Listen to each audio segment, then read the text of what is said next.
Hey everyone, Robert here, author of Expansion Mastery, the practical guide to living a fully engaged life. Are you ready to start living your life to the fullest? Are you ready and willing to do what it takes to transform yourself and your life from ordinary to extraordinary? Welcome, my friends, to the Fully Engaged Life.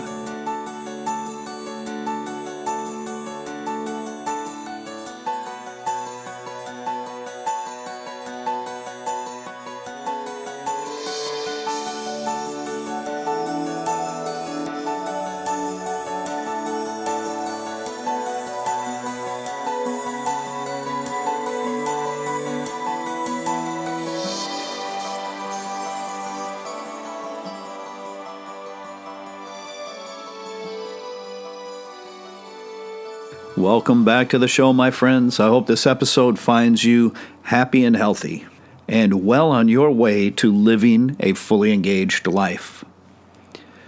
Let's continue with this new series that I call What the Heck is Meant By. And today's topic is going to be mindfulness. So we'll be looking at what the heck is meant by mindfulness anyway.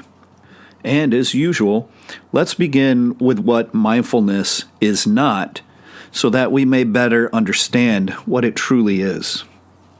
The most important thing to realize here is that mindfulness is not merely placing your attention upon something, as is commonly taught through New Age or corporate versions of mindfulness. Merely thinking about something or focusing your attention on it is not what is actually meant by mindfulness. We must be careful here, because using the term mindfulness to represent any practices that could just be about focusing or placing your attention on something, or even making up your own practices and referring to them as mindfulness, can lead to misunderstandings and misconceptions that can result in a fruitless practice.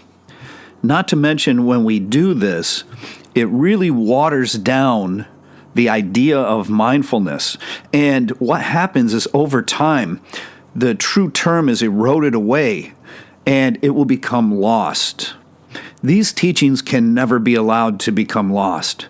They are a true treasure bestowed upon humanity, as well as crucial foundational practices that help us in meditation and lead us towards awakening. Now, you've heard me speak of mindfulness and even describe it many times, but what I'd like to do here is help you understand just how important it is. You see, when you attain the mental state, the state of being of mindfulness, this is one of the things that is absolutely critical for your ability to live fully engaged. Do you understand? What you attain through the practices of mindfulness will result in the ability, directly result in your ability to start to live what is meant by fully engaged. Because fully engaged does not mean that you're hedonistic or materialistic or anything like that. It means that you are able to live in a higher plane, a higher vibrational frequency, and you're able to perceive much more acutely, much more realistically, much more mindfully. So when we talk about mindfulness here, we are talking about the very foundation that allows us to live fully engaged. Okay, so let's get to what mindfulness is. Mindfulness is the process of practices which allow you to understand how the mind works, how your mind works, and how to become the master of your mind. And I'm going to explain the formula for attaining that through this series of practices. So the origin of the actual formal practices of true mindfulness, what we refer to when we say mindfulness in spirituality, originated from a Buddhist sutra. It's called the Satipatthana Sutra. However, the practices themselves are non-secular. They are designed so that anyone and everyone wishing to attain this level of being has access to them. As long as you have a mind, you are capable of engaging these practices. There is nothing to believe in, there's nothing to worship.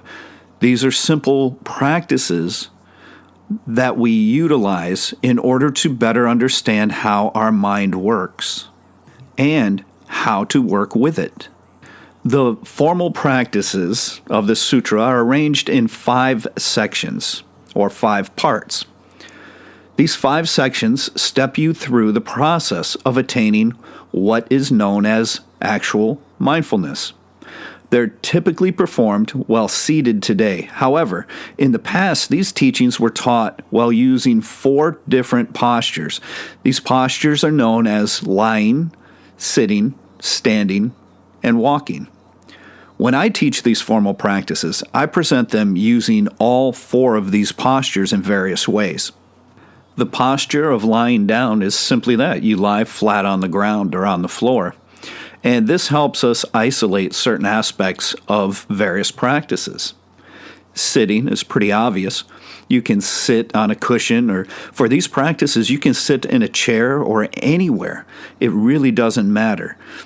Standing is simply that. Standing in place while engaging certain practices, again, allows us to isolate other aspects of particular practices. And then, of course, we have walking. And by walking here, that is taken literally, where you can engage in these practices while you are out walking. However, it's also referring to other types of movement. Walking here doesn't mean only to walk. It means in motion. It means to be up and moving while you engage these practices, which is also extremely useful. Typically, with such practices, we may envision ourselves always seated on a mat. And naturally, this is just fine. However, some translations of these types of ancient teachings indicate that many of these practices were actually performed with the practitioners up and walking around or performing other types of movements, even martial-based movements. This is very interesting because it allows the practices to be tailored to fit everyone, as well as the requirements of the practices themselves. And this then allows us to receive the greatest outcome from these practices. So, while these are a series of practices, we must understand that ultimately, mindfulness is not something that we do. It's a state of being that we attain through successfully engaging these practices. It's through mindfulness that we become capable of transforming our mind from our master to a useful and highly beneficial tool. It's mindfulness that helps us create a solid foundation that then paves the way for us to smoothly, easily, and effectively enter into meditation and eventually transcend the mind itself in order to allow us to know our true self. These mindfulness practices are actually quite amazing because they don't require anything in the way of trappings or beliefs in order to practice them. All you need is your mind and your body. And when it comes to the body, we're referring to a very particular thing here. We're referring to the breath. So if you have a mind and you're capable of breathing, you have everything you need at your fingertips for engaging these practices. So let's examine how we actually unify and use the mind and body together as a way to succeed with mindfulness practices. When it comes to the mind must be clear. In other words, without any chemical interference. We cannot succeed with these practices while under the influence of any type of drugs, prescription or otherwise, especially otherwise. The mind should always be in a natural state when performing these practices. In addition, the mind must be disciplined enough to resist the urge of entertainment and distractions, which it creates itself. And the great thing about these practices is that the initial practices themselves, those in the beginning, help us attain that very discipline that we need. And then, of course, we need the body. We need the body to be healthy enough for us to be able to breathe freely, deeply, and unimpeded. Additionally, you'll be working with the nervous system, so the breath is going to help us relax the nervous system and release tension from it in order to better engage these practices. There are stories surrounding these practices that say that some have even attained awakening through these practices alone. The possibility certainly exists within these incredible practices. And this reminds us not to underestimate their power and importance. Now, these 5 practices are generally taught with a threefold approach. And this is certainly how I teach it. I use a very distinct threefold approach. And I promise to explain this formula, so let's go ahead and do that. The first is that we have to become aware that the mind is engaged in certain activities, that it's doing certain things. There are certain processes taking place, generally in the subconscious mind, so that we are unaware of it. So the first step itself is simply being aware that the mind actually does these things, that there are these processes that are in autopilot, just always taking place. And we aren't really consciously initiating them, such as certain thoughts or processes in our mind. They're happening automatically. They're being brought up from the subconscious mind. But with many of these processes and information that arises from the subconscious mind, we are unaware of it, making us unconscious of these processes. And one thing that typically happens here is when you start to explain this to someone, or you explain one of the mental processes taking place, is they deny it. Oh, my mind doesn't do that. I don't do that. And other forms of ego-based resistance. But the truth of the matter is everyone's mind has these processes and engages in them, whether we are aware of it or not. Most people are not. So the first step is to become aware of it and then accept that maybe, just maybe, my mind is doing that. So the practice is structured in a way that allows you to have direct personal experience, noticing for yourself that your mind actually does that. This generally takes place after the fact, after it has happened. You can reflect on what just happened in your mind, and you are able to then become aware that it does happen and accept that it is happening in your mind too. Commonly, once this happens, you start to notice the same mental patterns arising in others around you as well. You do so not as a judgment, but as validation to understand just how incredibly common this is. I always share with my students and clients the fact that you can't fix a problem that you don't know exists. So the first step is to understand its existence and to experience it firsthand for yourself. So you're not just listening to someone, you're not just taking my word or some other teacher's word for it.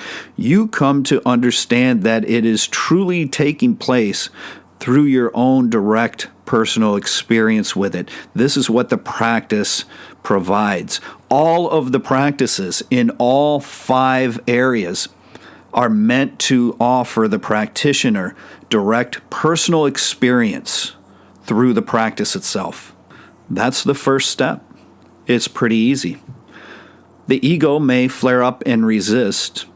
I usually see some degree of this in people as they begin, and that's a good sign because the ego doesn't like this. Why?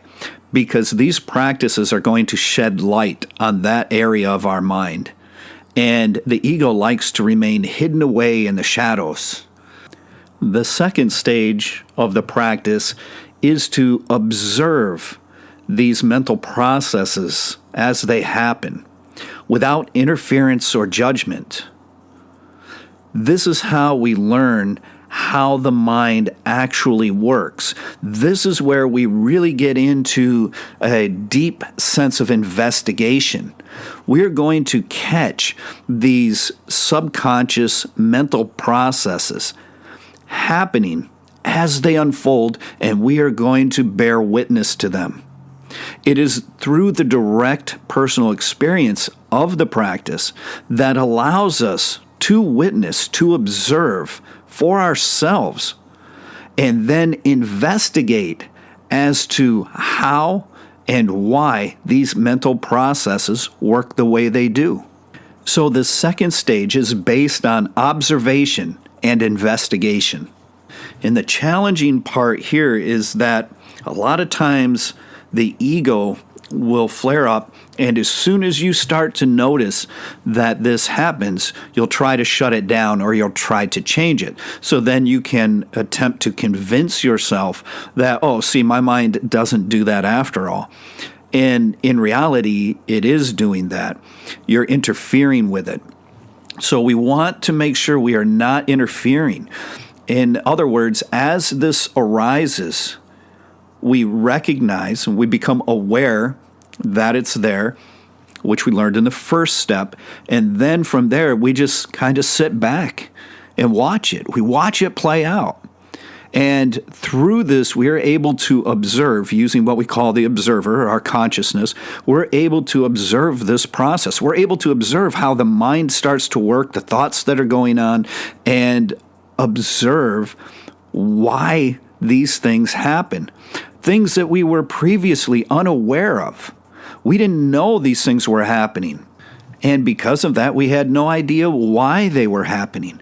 But through this observation, we're able to then investigate and understand what triggers them, why these processes start, how helpful they are or are not to us. Are they serving our greater good or are they getting in the way? An example of one of the things that may be getting in the way is self-sabotage. A lot of times this self-sabotage happens from some unknown mental process taking place in the subconscious mind. So what we would like to do is observe it happening. Do not interfere, and try not to label it or place judgment on it. Be in a place of pure observation. There is no good, there is no bad. The process simply is the process. And what we want to do is observe that process in its purest form.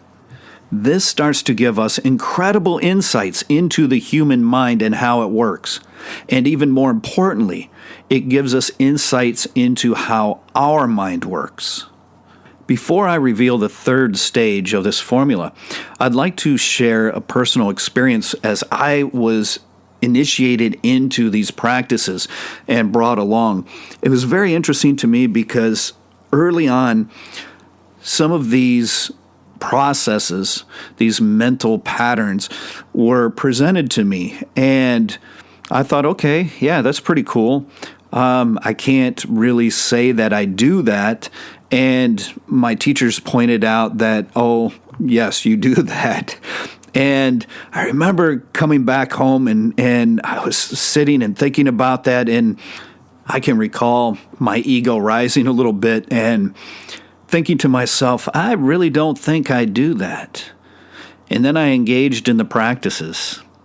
And I realized that they were exactly right. I was indeed doing that. Actually, I was doing that a lot. It was very bad.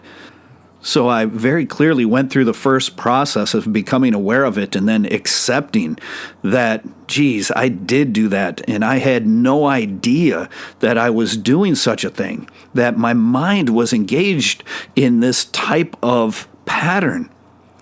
And then I observed it within myself, and I started to understand through the investigation how and why this mental pattern would arise. And at that same time, I quickly realized that I don't want my mind to be like this anymore. I don't want to be like this anymore. And in the beginning, the first few of these hit me kind of hard. And they're meant to be potent. But that gave me the fuel I needed to continue on engaging these practices in order to make the changes that I desired in myself. So when I returned to my teachers, they asked me, well, what do you think? Do you do that? Is that happening in your mind? And I said, oh yes, beyond a doubt, quite badly actually, I'm sorry to say. And then they asked me, were you able to see how and why it arises and what it's about? And I said, yes, I spent a lot of time in observation. I spent months and months in observation to understand this. And I said, I don't want that anymore. I would really love to change that. And they said, good. Now you're ready to move into the next stage of the practice. So the third stage is to bring these practices from the subconscious mind that we are unconscious of into our conscious mind. So we are going to make the unconscious conscious. And this is at the very heart of these practices.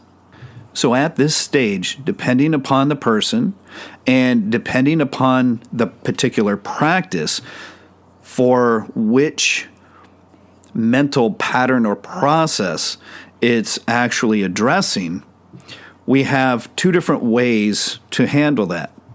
Now, for some of these things, just bringing them from being an unconscious mental pattern into our conscious mind is enough.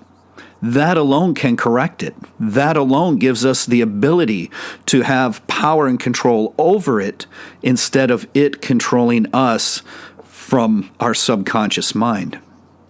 And the second way is that some of these practices will actually contain a method for bringing these processes from where they are unconscious to our conscious mind, where we can engage and directly work with them to make desired or necessary changes in those patterns, and then allow those patterns to return, but be far more productive. So the practices in this stage allow us to have direct personal experience of bringing these unconscious mental processes from our subconscious mind into our conscious mind, where they are no longer hidden away, where we can see them, where we can work with them, where we gain control of them. And then once we have control of them, we can consciously decide how, when, where, and why any of these processes arise, so that we can use them as a very beneficial and useful tool. This is when we have taken control of our mind back. We have regained that control. We are now in control of our mind. We are not confusing ourselves with being the mind. So this is a stage where we engage and either correct or release these mental processes. And this is the basic formula for going through each one of the practices in these 5 sections. It's pretty easy to see then just how helpful this would be in creating the discipline and awareness of mind necessary for effective meditation. The 5 sections of these practices take us into the mind so much more deeply and directly than any form of psychology, offering us an incredibly acute sense for how the mind actually works. And once we realize how our mental projections greatly influence, if not outrightly create, what we experience as reality. Therefore, we can clearly see just how absolutely imperative mental practices like this truly are. So now you know what the heck is actually meant by mindfulness. And hopefully you have a far greater understanding for what it is, as well as what it is not. Please make sure to visit me at www.expansionmastery.com. Grab your autographed copy of Expansion Mastery, as well as the newly revised and expanded ebook, and browse around there while you're there. Don't forget, too, to help us out on social media. Do all the shares and the likes and things like that you do. As always, I appreciate that of every one of you.